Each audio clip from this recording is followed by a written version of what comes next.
Hello students, online learning में आपका स्वागत है। आज हम हिंदी रिमझिम 5वीं पाठ क्रमांक 10 एक दिन की बादशाहत इस पाठ का दूसरा भाग पढ़ने जा रहे हैं। इस पाठ का पहला भाग हमने पिछली वीडियोस में पढ़ लिया है। वह वीडियो पहले देखो, उसके बाद यह वीडियो देखो ताकि आपको एक दिन की बादशाहत यह पाठ बहुत आसानी से समझ में आ जाएगा। तो चलो देखते हैं इस पाठ के दूसरे भाग में क्या दिया है। पिछली वीडियोस में हमने जो कुछ पढ़ लिया उसके बारे में थोड़ा सा दोहराती हूँ।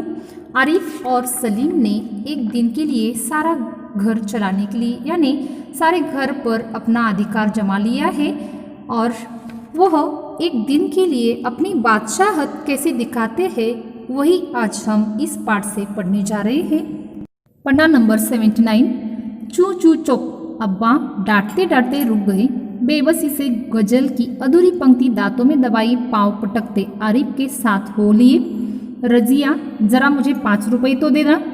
अब्बा दफ्तर जाने को तैयार होकर बोले। 5 रुपये का क्या होगा? कार में पेट्रोल। आरिफ ने तुनक कर अब्बा जान की नकल उतारी। जैसे अब्बा कहते हैं कि इकन्नी का क्या होगा, जेब खर्च तो ले चुके हो। देखो, जब अब्बा को आरिफ और सलीम डांट रहे थे तो उनकी जो गज़ल वो गा रहे थे वो अधूरी छोड़कर वो पाँव पटकते पटकते वहाँ से चले गए हैं। और दफ्तर जाते जाते रज़िया यानी कौन है, आरिफ और सलीम की माँ है, उनसे उन्होंने कितने रुपए मांगे हैं? 5 रुपये। तो 5 रुपये देते वक्त आरिफ क्या बोल रहे हैं? देखो, कार में तो पेट्रोल है तो 5 रुपये की आपको क्या ज़रूरत है? आरिफ ने तुनक कर कहा यानी गुस्से से कहा। जैसे अब्बा रोज आरिफ को भी ऐसे ही बोलते थे, ऐसे ही ताना लगाते थे। जो 51 रुपये देते समय, 51 रुपये यानी 1 रुपये का 16वां भाग जो जेब खर्चे के लिए हमेशा आरिफ मांगता था कि मुझे 51 चाहिए, तो उस वक्त ऐसे ही अब्बा भी आरिफ को डांटते थे। उसी तरह आज आरिफ भी अब्बा को डांट रहा है। थोड़ी देर बाद खानसमा आया। बेगम साहब, आज क्या पकेगा? आलू, गोश्त, कबाब, मिर्चों का सालन। अम्मी ने अपनी आदत के अनुसार कहना शुरू किया। नहीं, आज ये चीज़ें नहीं पकेगी। सलीम ने किताब रखकर अम्मी की नकल उतारी। आज गुलाब जामुन, गाजर का हलवा और मीठे चावल पकाओ। देखो, हर रोज की तरह खानसमा यानी कौन, रसोई बनाने वाला जो है वो आया है और बेगम साहब को यानी आरिफ और सलीम की माँ को वो पूछ रहे कि आज क्या बनाना है। तो अम्मी ने हमेशा की आदत के अनुसार कहा है आलू, गोश्त, कबाब, मिर्चों का सालन बनाओ। लेकिन उसी वक्त सलीम आया है और जैसे अम्मी रोज कहती थी उसी हिसाब से आज उसने बताया है कि आज तो मीठे गुलाब जामुन, गाजर का हलवा और मीठे चावल पकाओ। लेकिन मिठाइयों से रोटी कैसे खाई जाएगी? अम्मी किसी तरह सब्र न कर सकी। देखो, अम्मी ने पूछा है कि हम मिठाइयों से कैसे रोटी खा सकेंगे। अम्मी ने सब्र न करना यानी धैर्य न रोकना, जल्द से जल्द सलीम को पूछा है कि हम मिठाई से रोटी नहीं खा सकते हैं, जैसे हम रोज सिर्फ मिर्चों के सालन से खाते हैं। दोनों ने एक साथ कहा। दूसरी तरफ दादी किसी से तू मैं किए जा रही थी। ओफ, दादी तो शोर के मारे दिमाग पिघलाए रही है। आरिफ ने दादी की तरह दोनों हाथों में सिर थाम कर कहा। देखो, आरिफ ने क्या कहा है कि सच में हम कैसे रोज मिर्च के सालन के साथ खाते हैं उसी तरह आज आपको रोटी मिठाई के साथ खानी होगी। तब तक तो दादी बहुत शोर मचा रही थी, किसी के साथ वो झगड़ा कर रही थी। और दादी तो बहुत शोर मचा रही है, दिमाग पिघले जा रही है। शोर के मारे दिमाग पिघलना यानी अधिक परेशान करना। आरिफ ने दादी को कहा कि चुप हो जाओ। उसने हर रोज दादी जैसे सलीम और आरिफ को डांटती थी उसी अंदाज में आज आरिफ ने भी दादी को डांट लिया कि कितनी गुस्सा कर रही है, कितनी झगड़ा कर रही है, कितना शोर मचा रही है, थोड़ा सा चुप हो जाओ।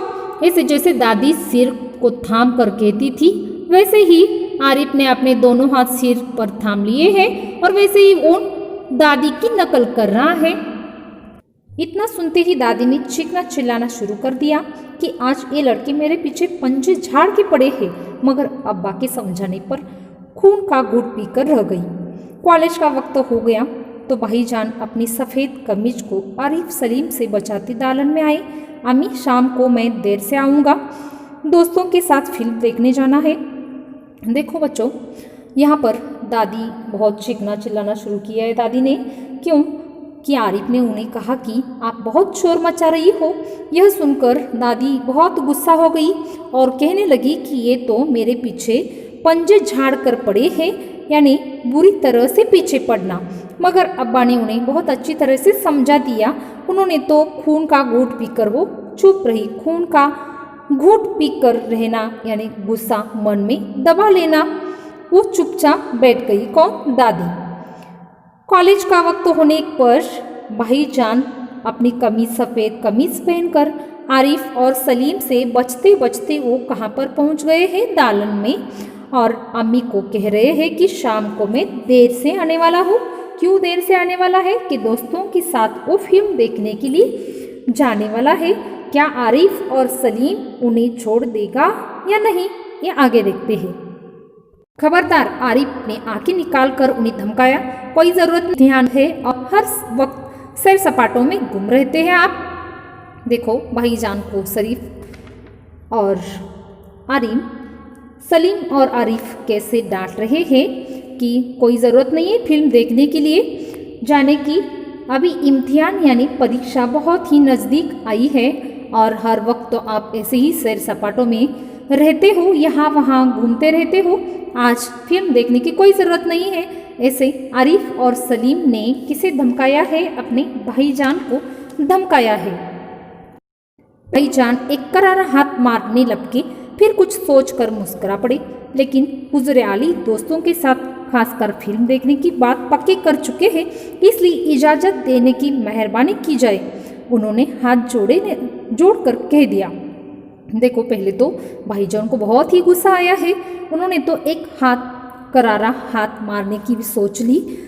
एक करारा हाथ मारना यानी जोर का थप्पड़ मारना। लेकिन फिर बाद में उन्होंने सोचा कि आज तो हमारे सारे अधिकार छीने जा चुके हैं, हम तो बहुत छोटे हैं आज। यह सोचकर वो थोड़ा सा मुस्कुराए और क्या बोलने लगे। देखो, हुजूर अली दोस्तों के साथ खासकर फिल्म देखने के लिए हम तय कर चुके हैं और यह बात पक्की भी हो चुकी है, इसलिए हमें इजाज़त चाहिए। देखो कैसे जबान वो बोल रहे हैं और उस पर वो बोल रहे कि आपकी बहुत मेहरबानी होगी। यह हाथ जोड़कर भाईजान किसके सामने बोल रहे हैं? आरिफ और सलीम के सामने। क्या आरिफ और सलीम उन्हें इजाज़त देते हैं कि नहीं? देखो, बना करे, बस मैंने एक बार कह दिया, उसने लापरवाही से कहा और सोफे पर दराज होकर अखबार देखने लगा। हर रोज़ जैसे भाई साहब भी सलीम और आरिफ को ऐसे ही बातें करते थे, उसी तरह उन्होंने भी बताया कि भाई साहब की मैंने एक बार कह दिया तो कह दिया। ऐसे कहकर वो असावधानी से पेपर पढ़ने के लिए दराज में विराजमान हो गए और अखबार पढ़ने लगे। उसी वक्त आपा भी अपने कमरे से निकली। एक निहायत भारी साड़ी में लचकती लटकती बड़े ठाट से कॉलेज जा रही थी। देखो, उसी वक्त अपने कमरे से कौन बाहर आया है? आपा। आपा यानी कौन? उनकी बड़ी बहन जो दीदी है वो बाहर आई है। एक निहायत साड़ी यानी अधिक बहुत ही महंगी साड़ी पहनकर वो इतराती हुई बाहर आई है। वो कहाँ जा रही है? कॉलेज जा रही है। आप सलीम ने बड़े गौर से आपा का मुआयना किया। इतनी भारी साड़ी क्यों पहनी?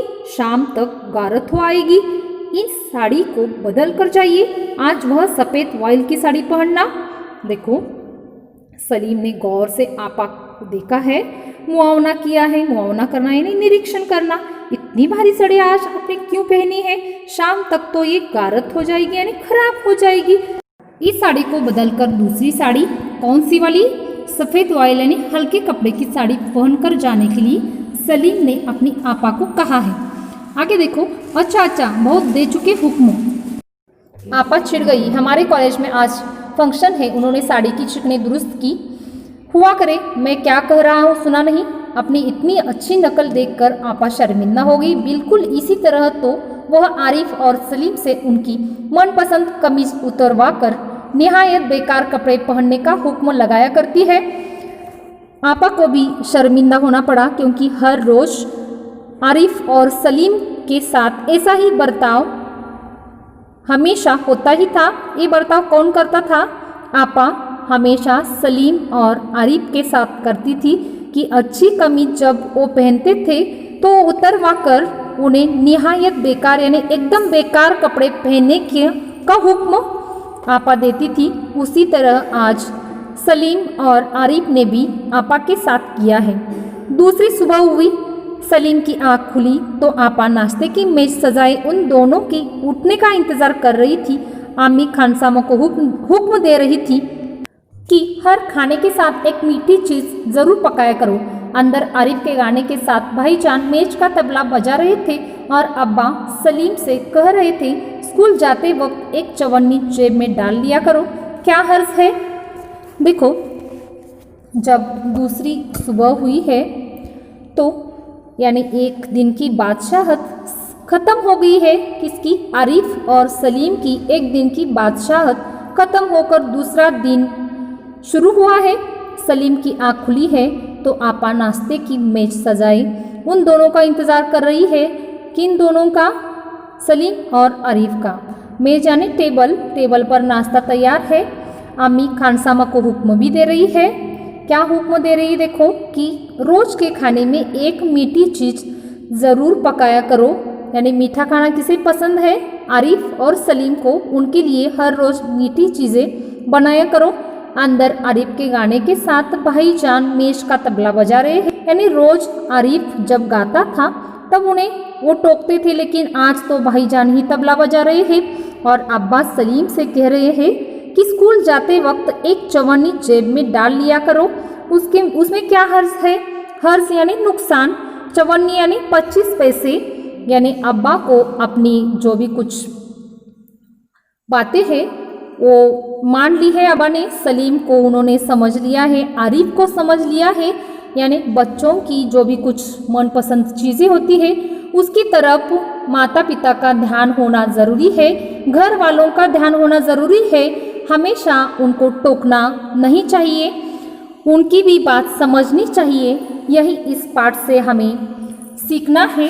एक दिन की बादशाहत उन दो बच्चों ने, आरिफ और सलीम ने बहुत अच्छी तरह से बजाई है और उससे ही घर वालों को भी उन्होंने बहुत कुछ सिखाया है। लेकिन बच्चों को भी अपने मम्मी पापा की बात माननी चाहिए, जो सही हो वो बात मानने में कोई हर्ज नहीं है। तो बच्चों, आपको यह पाठ समझ में आ चुका होगा। यह पाठ उर्दू में जिलानी बानो इन्होंने लिखा है और इसका हिंदी अनुवाद लक्ष्मी चंद्र गुप्त इन्होंने किया है। आपको यह पाठ बहुत अच्छी तरह से पठन करना है। वीडियो बहुत अच्छी तरह से देखो, समझो और इसमें जो भी कुछ संयुक्ताक्षर आए हैं वो पठन करते करते अपने काफियों में सुंदर हस्ताक्षरों में लिखिए। धन्यवाद।